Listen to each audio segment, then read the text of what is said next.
Nous célébrons aujourd'hui le 32e dimanche du temps ordinaire de l'année A. La liturgie d'aujourd'hui nous invite à l'éloge de la sagesse qui nous conduit sur le chemin de la prudence et de la vigilance. La première lecture d'aujourd'hui vante la beauté, je dirais, intérieure d'une femme. Et cette beauté est valorisée comme un don ou une bénédiction de Dieu.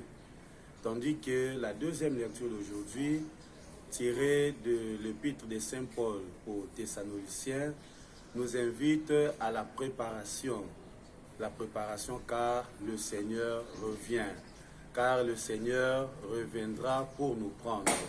Et cela nous invite déjà à l'idée selon laquelle notre vie ici sur terre a un parcours, a une durée, a une limite. Et durant notre pèlerinage, notre parcours ici sur terre, Dieu nous a confié les dons. Dieu nous a confié l'intelligence, ce que l'Évangile nous présente en termes de talents, plutôt en termes de ces vierges, 5 vierges sages et 5 vierges insensées. Alors, les 5 vierges sages s'est préparées. Elles étaient vigilantes pour accueillir l'époux qui devrait venir. Et lorsque l'époux est arrivé, voilà, il y avait le vierge qui était prête avec leur lampe munie d'huile. Tandis que les 5 autres étaient qualifiées d'insensées parce qu'elles n'étaient pas vigilantes, parce qu'elles n'étaient pas prévoyantes. Alors la liturgie d'aujourd'hui nous invite justement, comme je l'ai dit au début, à être vigilant, à être prudent, mais aussi à être capable de prévenir. Comme on le dit, gérer c'est prévenir, gérer c'est anticiper. Le Christ reviendra nous prendre un jour, mais il veut bien que lorsqu'il viendra, qu'il nous trouve prêts à le recevoir. L'Église est l'image de l'épouse qui est en attente de son époux. Alors lorsqu'on est en attente de l'époux, on doit avoir un comportement qui est digne ou un comportement qui montre que nous sommes réellement en préparation. Je me rappelle, chers frères et sœurs, pendant notre enfance, on avait des habits qu'on appelait les habits du dimanche. C'était des habits chics, des habits neufs qui étaient portés uniquement les dimanches. Puisque le dimanche était un jour tout à fait spécial, un jour tout à fait autre. C'était un jour de joie, un jour où on allait à l'église. Alors il fallait se présenter propre, il fallait être présentable aux yeux des autres. Voilà l'essence de l'évangile d'aujourd'hui.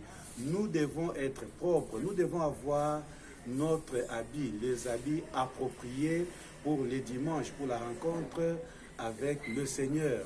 Et je vois encore dans la famille, lorsque le papa revient d'un voyage ou bien du travail, les enfants viennent vers lui pour présenter leurs problèmes, leurs doléances et leurs desiderata, sachant que le papa sera à même de résoudre ou de répondre à leurs problèmes.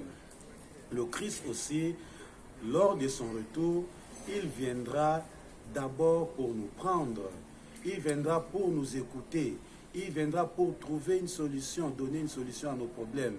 Et là, nous devons nous souvenir qu'il est Emmanuel, Dieu avec nous, Dieu parmi nous. Par le fait qu'il est Emmanuel, Dieu avec nous, Dieu parmi nous, nous devons être en état d'alerte. Nous devons être vigilants. Nous devons être sages. Nous devons toujours vanter, présenter notre beauté extérieure qui est un don et une bénédiction de Dieu. Qu'à l'instar de ces 5 vierges sages, nous chrétiens, nous devons aussi présenter cette sagesse, cette vigilance et nous préparer afin que lorsque le Seigneur reviendra, lorsque l'époux reviendra, qu'il nous trouve prêts, qu'il nous trouve dignes et qu'il nous accueille avec lui pour festoyer. Tandis que lorsque nous sommes chrétiens, que nous nous comportons en insensés, l'époux nous dira « je ne vous connais pas ». On peut crier, on peut dire « Seigneur, nous sommes avec toi, nous étions avec toi, il nous dira, je ne vous connais pas. Pour que nous ne soyons pas surpris au terme de notre vie, vivons en attente et essayons d'incorporer la parole de Dieu dans notre vie. Que Dieu Tout-Puissant nous bénisse à être sages. Que Dieu Tout-Puissant nous donne la force, surtout de le suivre, au nom du Père et du Fils et du Saint-Esprit. Amen.